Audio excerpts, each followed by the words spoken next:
puedes hacer este anuncio. No, y lo dije claramente cuando, Adrián, ¿o no es así? Es cierto. Que yo no me acuerdo de memoria tu Twitter. Bueno, pero espérate, primero déjame doy la bienvenida aquí al señor Boris Truco, que está en las cámaras, porque ahora resulta que tenemos cámaras, porque hemos transicionado el programa La Ventana. ¿Hemos qué? Transicionado. Ajá. Boris, es una palabra que existe. Transicionado, ¿no es cierto? Sí. Transicionamos el programa de La Ventana, que antes hacíamos en los estudios, en el estudio U, o sea, en el único que tenemos, y ahora lo estamos haciendo aquí fusionado con tú y vos, así es que mi querido La Ventana y mi querido todólogo Boris Truco, bienvenidos a La Ventana, que es la emisión número ¿qué? 26. 26, 26ª. Muchas gracias. Bien. Entonces, de tal manera que estamos ya ahora sí simultáneamente en La Ventana y en Tú y Vos. Y en Tu y Voz. ¿Y La Ventana se ve por dónde? Se ve por todosnetwork.com. Y también en economiayfinanzas.net. Así que si quiere comunicarse con nosotros, puede hacerlo a través de Twitter de Alberto Padilla. Sí, como dice Daniel Vioto, a través del Twitter. El Twitter. @Daniel1. No, Daniel 1 no, Daniel Vioto 1. Daniel Vioto 1. Daniel Vioto 1. Sí, señor. Claro. Perdón. El mío propio, Twitter, Padilla News. Teléfono en cabina si gusta marcar, que lo puede hacer, por supuesto. Márquenos a Estados Unidos al 1-770-234-9813. 1-770-234-9813. Y por supuesto, un saludo muy grande a Radio Next. Muy bien. www.radionext.com. Bueno, de nuevo agradezco mucho a Radio Next, que nos hace el favor de montarse a nuestra señal para llevarlas a su vasta audiencia, que nos lleva más allá a los regulares 3 radioescuchas que nos siguen a nosotros, que son, como todo el mundo sabemos, la mamá de Daniel Vioto, Silvia Vila y el Cocodrilo Domi. Alberto Padilla, usted la semana pasada no estuvo, lo cual ya se nos está haciendo costumbre que Alberto Padilla de vez en cuando no esté. Estuviste por Ecuador, pero usted estuvo este fin de semana por una razón muy importante, y es que hubo elecciones en Ecuador y el triunfo del presidente Correa fue contundente. Que sí, ganó arrolladoramente, como se tenía esperado, no fue sorpresa absolutamente para nadie, y estuve allá en Ecuador, tuve el honor de que me invitaron para ser comentarista, analista de las... y no tanto del proceso electoral, porque no fue eso, sino por supuesto, del resultado y de la economía de Ecuador, ¿no? Entonces estuvimos allá trabajando con mucho gusto. ¿Para qué medio? Teleamazonas. Para Teleamazonas. Teleamazonas es la segunda cadena de televisión más importante, privada, de Ecuador. Lo cierto es que es una economía que está en esta América Latina fragmentada ideológicamente entre los países que están generando expansión económica a través de la apertura comercial de sus economías y de su mercado, con las otras políticas que se están aplicando en América Latina, que es la de cerrar, de proteccionismo, de socialismo, de fuerte intervención del Estado en todos los aspectos de la vida de un país. Entre esos países está Ecuador. ¿Qué análisis se desprende de esta realidad, no? Pues son dos políticas completamente distintas y están generando igualmente buenos resultados en unos países o en otro. Daniel, el punto es que la realidad es que Ecuador no es socialismo del siglo XXI. ¿Qué es? Es dolarización. Esa es la gran ironía que está pasando en Ecuador, y la gran, de hecho, el gran impedimento de Rafael Correa para implementar el socialismo del siglo XXI, y él lo dijo cuando entró al poder, tú te acuerdas, en el 2007, él denunciaba la dolarización, porque él sabía, como doctor en economía que es, que no podía él aplicar el socialismo del siglo XXI con la dolarización, y él lo decía. Yo recuerdo a Correa al comienzo, él decía, conmigo la dolarización se termina. Bueno, los días contados, dijo él. Bueno, ahí está. Obviamente él se dio cuenta, él sabía, no es que se diera cuenta, él siempre supo que no iba a poder deshacer la dolarización, y después él lo dijo, él cambió su discurso, y después decía, sería una locura. Dice, por más que yo quisiera, sería una locura deshacernos de la dolarización. El problema de la dolarización es que te quita flexibilidad, es una camisa de fuerza, no nada más para el socialismo del siglo XXI, definitivamente, pero también para muchas decisiones, pues tú estás supeditado a lo que hace el Banco Central de Estados Unidos, la Reserva Federal, básicamente, entonces no tienes mucho control. Entonces es una camisa de fuerza, pero es un sistema muy estable si lo sabes manejar bien. El problema es que Rafael Correa quería ser un socialista del siglo XXI, es decir, un populista, que como son los Kirchner y como son Hugo Chávez. Ahora, para todo el que nos escucha y también para ti, Daniel, el socialismo del siglo XXI es Venezuela. Eso sí es el socialismo del siglo XXI y ahí están los resultados en este momento. Hoy hay desabasto de enseres básicos o de alimentos básicos en los supermercados. Tú lo has visto. Los tuiteros nos lo han dicho. Es decir, nadie lo niega ya en este momento. Eso es el socialismo del siglo XXI. En Ecuador no lo hay porque lo que hay es una dolarización. Y de nuevo, la dolarización es una camisa de fuerza del socialismo del XXI. Entonces, respondiendo ya muy cortamente la pregunta que me hiciste, lo que hay en Ecuador es un sistema dolarizado. 1, 2, una entrada de recursos impresionante, una entrada de plata impresionante por parte del petróleo. Tú tienes que entender y recordar que Rafael Correa, cuando entró al poder, el petróleo estaba a $9. Hoy está a 100. Y no nada más es que esté hoy a 100, sino que muy pronto después de que él tomó el poder empezó a subir hasta 100. Entonces el influjo de recursos es absolutamente impresionante, de tal manera que lo que veo es un país con dolarización, con muchos dólares que están entrando por el petróleo, siendo administrado nada menos que por un doctor en economía, y por tanto, un doctor en economía en la presidencia de Ecuador, lo mínimo que se podía esperar de él es un crecimiento como el que estamos viendo. ¿Has visto un cambio en Correa? Tú puedes decir que suavizó su visión socialista de Ecuador. No ha cambiado en lo más mínimo. De hecho, yo te digo una cosa, con todo el crecimiento que ha tenido Ecuador, que ha sido muy bueno, con todos los avances en el combate a la pobreza que ha tenido Ecuador, que han sido muy buenos, hoy en día, Ecuador ha hecho muy buena labor en sacar a gente de la pobreza extrema, ha hecho muy buena labor en el gasto social, porque ahora millones y millones de ecuatorianos tienen acceso a salud y a educación que antes no tenían. Todo eso está muy bien, pero si Rafael Correa, como economista que es, como presidente, olvídate de lo demás, como presidente, no estuviera en contra, 1, de los tratados de libre comercio, en contra, 2, del mercado, y sobre todo en contra de la inversión extranjera. Mira, yo veo en Ecuador efectivamente una historia de éxito, como te lo acabo de hacer aquí. Definitivamente hay muchas cosas muy positivas, pero también veo en Ecuador una oportunidad perdida muy, muy grande. ¿Cuál? La de crecimiento, porque si están creciendo. Pero si Rafael Correa no fuera reacio a la inversión extranjera, tratados de libre comercio, etcétera, ese país estaría creciendo tranquilamente 2 puntos porcentuales más por año en crecimiento económico. Tranquilo. Rafael Correa en este momento es no nada más un impulsor de la economía, sino también al mismo tiempo es la detiene, la está deteniendo, porque con sus ideologías y sus preferencias económicas, con sus ideas económicas que él tiene, con sus pasiones económicas, está evitando que ese país esté creciendo más de lo que pudiera crecer. Tranquilamente, Ecuador puede estar creciendo 2 puntos porcentuales más. Bueno, pero lo que yo me planteo aquí es de qué vale crecer 2% más si con ese 2 o 3% más se descuidan muchos aspectos muy importantes que, como bien dice Alberto, ha logrado el presidente Correa, y es sacar a un montón de gente de la pobreza, que no es sacarla por el simple hecho de decir un gobierno saca a la gente de la pobreza, sino que un gobierno responde por aquellos que más lo necesitan, hasta que ellos puedan valerse por sí mismos. Esos planes sociales que ha aplicado el presidente Correa son muy buenos. Vamos a ser claros en esto. Las empresas transnacionales lo único que buscan es rédito comercial, ¿correcto? Sí. En muchos casos ese rédito comercial se encuentra con un país necesitado de mano de obra, necesitado de trabajo, y ellos aceptan que vengan las transnacionales ponen sus condiciones laborales y la gente termina siendo poco menos que explotada para que la empresa tenga rédito y su negocio prospere en un país. Eso puede ser lo que está evitando el presidente Correa. Dice que las empresas extranjeras o el inversionista extranjero viene a imponer sus condiciones y a contratar gente imponiendo sus condiciones.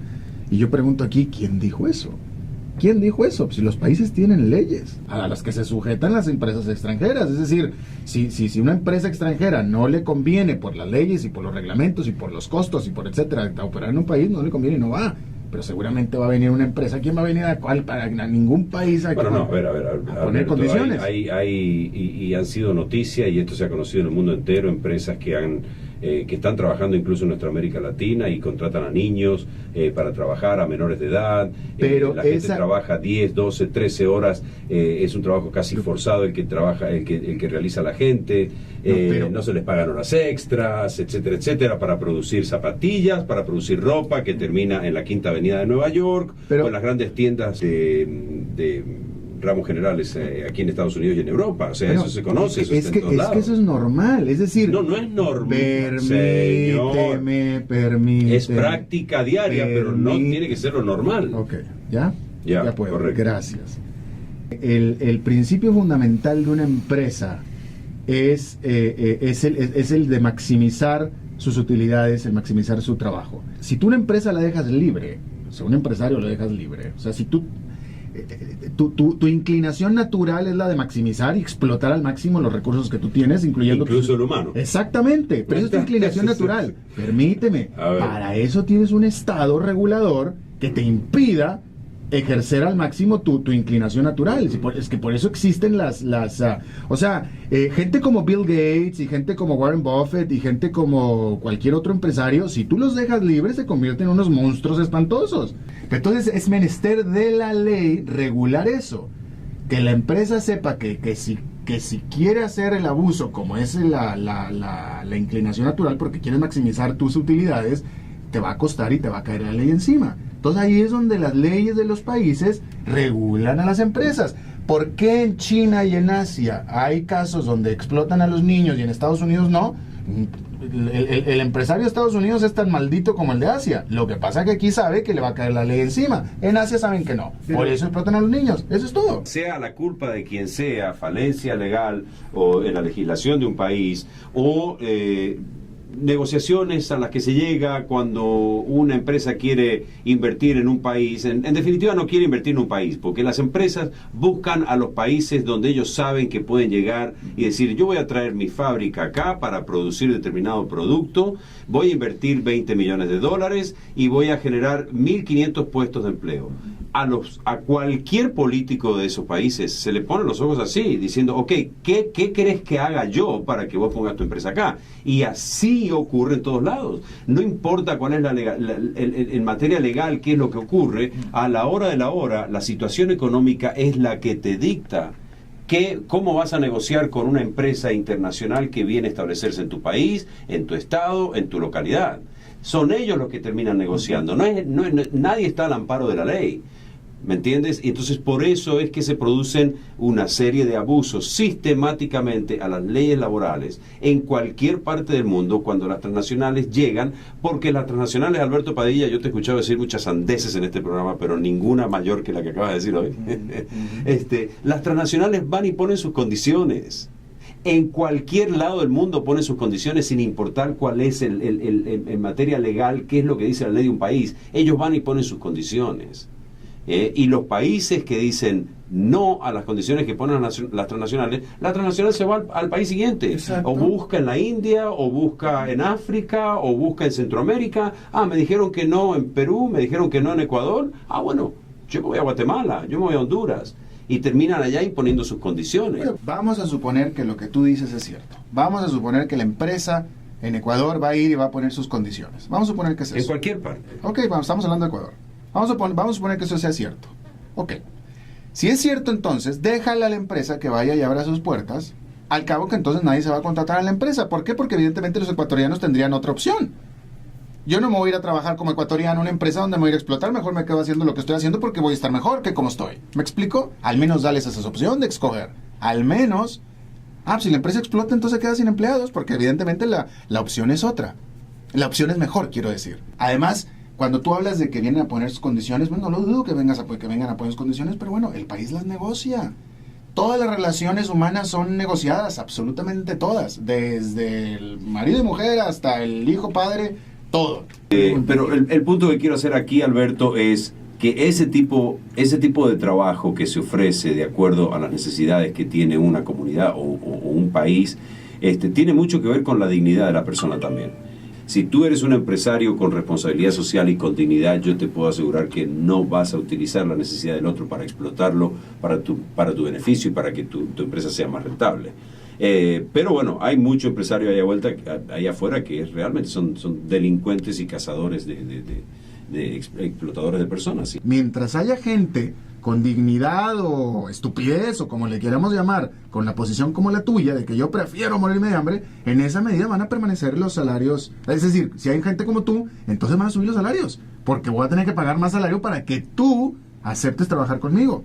¿Me explico? Entonces es un asunto de oferta y demanda, desafortunadamente, y obviamente también un asunto de regulación, pero también es de oferta y demanda. ¿Por qué te voy a venir yo a pagar más a ti, Daniel Biotto? Porque ahorita hablamos del ejemplo contigo, Daniel Biotto. Tú ya me dijiste no.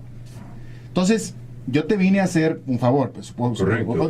Es más, digamos que no te vine a hacer un favor. Digamos que yo necesitaba a alguien que trabajara para mí. Te vi a ti necesitado y te lo ofrecí. Si tú me dices a mí, no sabes qué, por lo que me estás ofreciendo, prefiero quedarme sin comida y sin techo, bueno, entonces yo voy a buscar a otra persona a ver si existe esa persona que trabaje para mí bajo esas condiciones. Si no me la encuentro, entonces voy a tener que regresar contigo a decirte, ok, Daniel, te voy a subir la oferta, te voy a dar más dinero. No es el hecho del trabajo en sí, sino las condiciones laborales, porque las condiciones laborales tienen mucho que ver con tus principios como empresario. Si tú eres una basura como empresario, las condiciones laborales que tú me vas a ofrecer a mí van a ser mínimas. ¿Por qué? Porque si tienes que subir los estándares en las condiciones laborales en las que tú sales a ofrecerme un trabajo a mí, tú tienes que sacar más plata de su bolsillo. Te voy a decir cómo veo el trabajo. El trabajo es simplemente una relación oferta y demanda.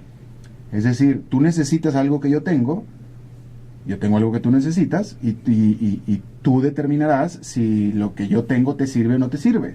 Claro, pero tiene que haber un cierto estándar sobre lo que no se discute.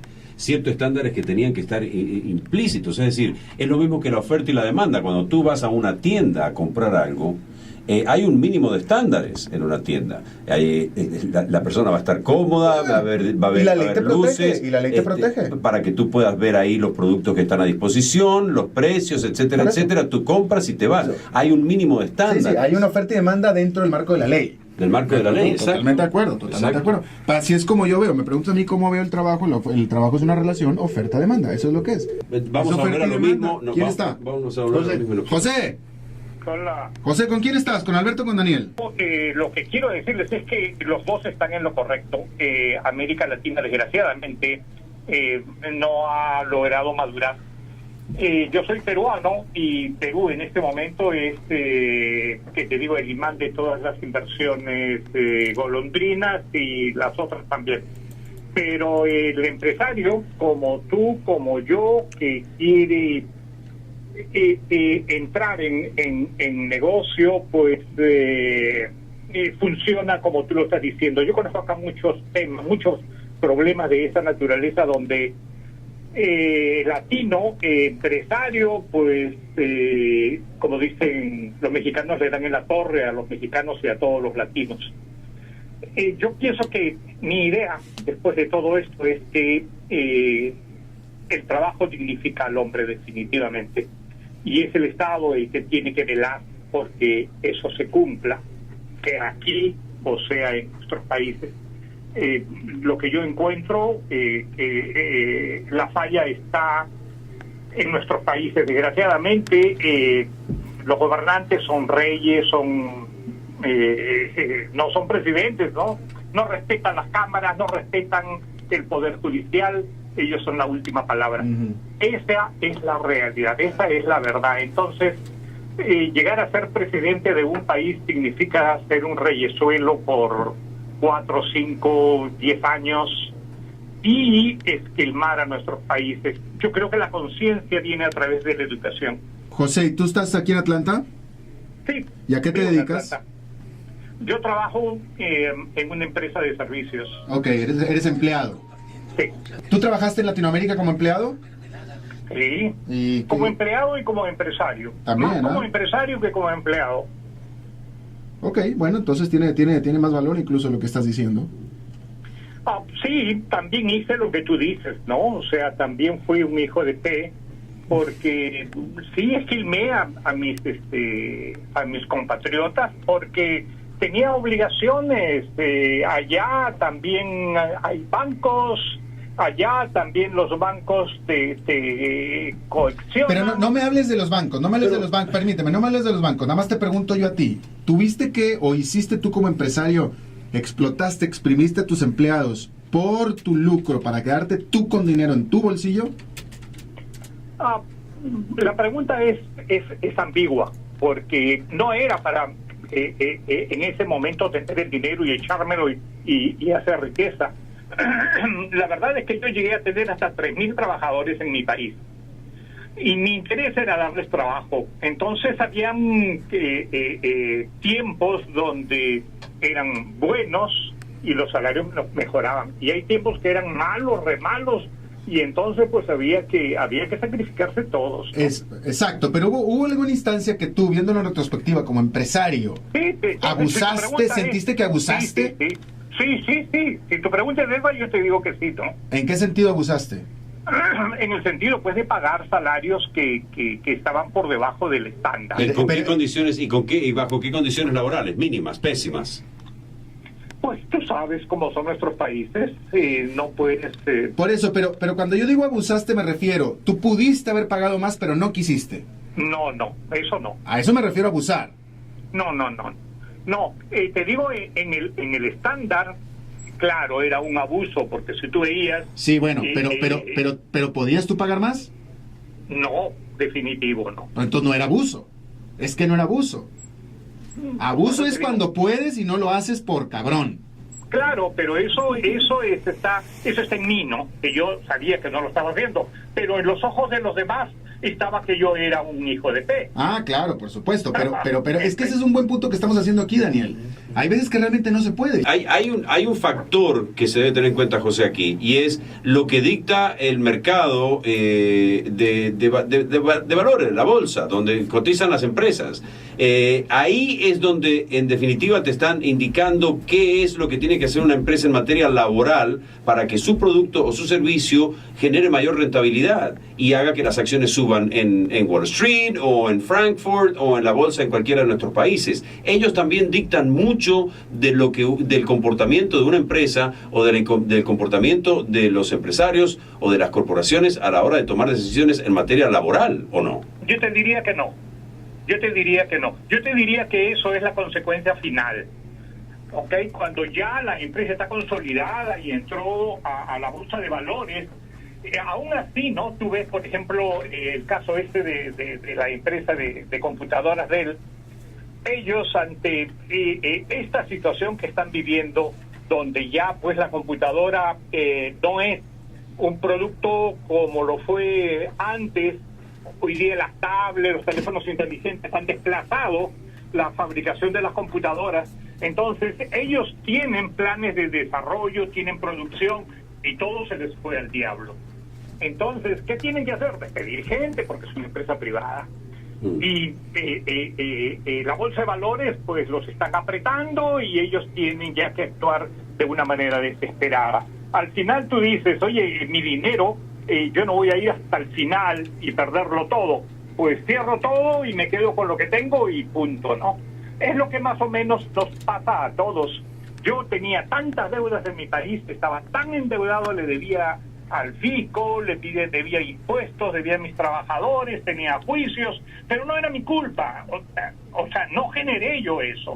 Quien generó eso fue el mismo sistema. Hubo un cambio de gobierno y el próximo presidente ya nos había amenazado que su gente iba a tomar los contratos que eran de nosotros. De 16 ministerios, yo tenía contrato con 12 ministerios. Todos esos contratos los perdí. Entró este otro gobierno y el gobierno se apropió de los contratos así a la mala, ¿no? Entonces, ¿qué tenía que hacer yo? Pues, bueno, ¿qué te digo?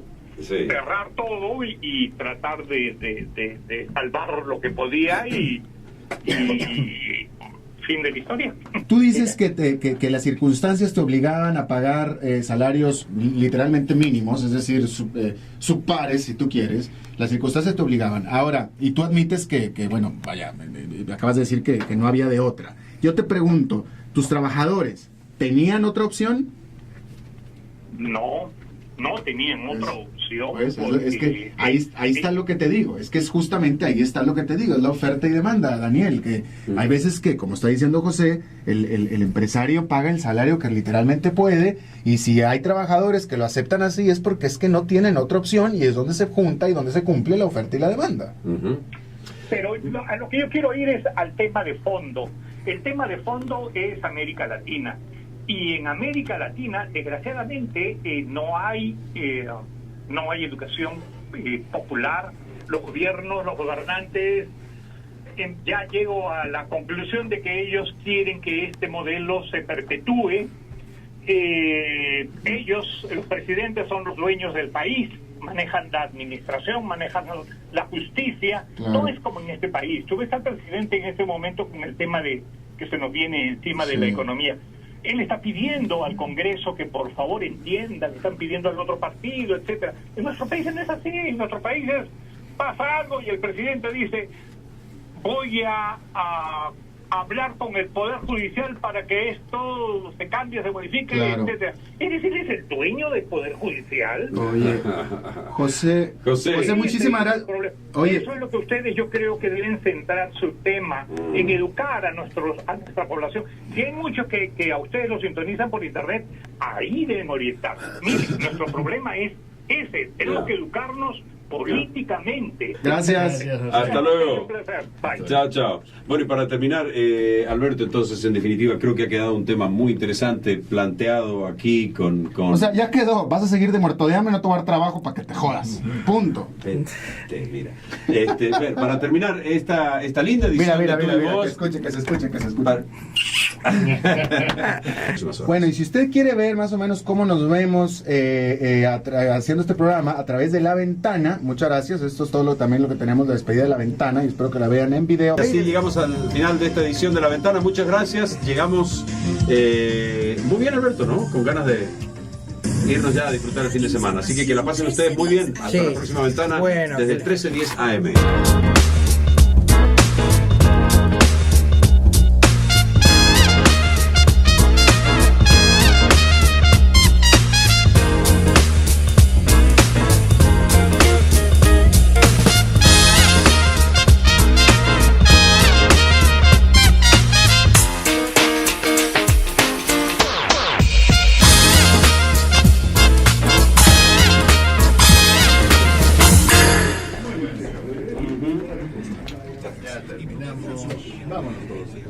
Piotr, contame, ¿qué es este experimento que están haciendo con la ventana, la 1310? ¿Qué es lo que pasa? ¿Qué fue eso? Claro,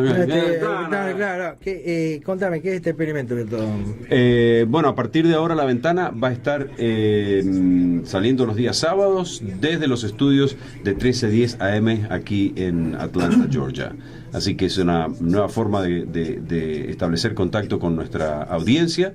Ya no va a ser desde el living con La Ventana al que ustedes estaban acostumbrados, sino es desde estos estudios en Radio Informa 13:10 AM.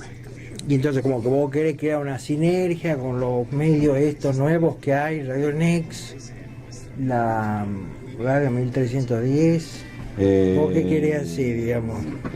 Bueno, y lo que queremos es que la gente siga viendo, nos siga viendo y Sí. escuchando, como lo hacen incluso la gente no sé. No sabes qué decir. Pero acá está la ventanita, ¿ves? Acá hay otra ventanita. Downsizing. Nada más tan pobres. Pero ¿qué pasó? Cambiamos de ventana. Alberto, pregúntale en Twitter, ¿qué pasó? ¿Los corriste a los muchachos de tu estudio, de tu casa? El estudio, lo que pasa es que tiene cosas más importantes que hacer el estudio U, porque es el único que teníamos. Lo Sí. estamos ocupando para otras cosas. Pero te pagaban el alquiler, ¿qué pasó? No, obviamente que no. Digamos que ya la fundación ya no tenía para dar más caridad. Ya no era, Bueno, éramos tan pobres, éramos la tan- verdad. Qué lástima, Bioto, ¿no? Ajá.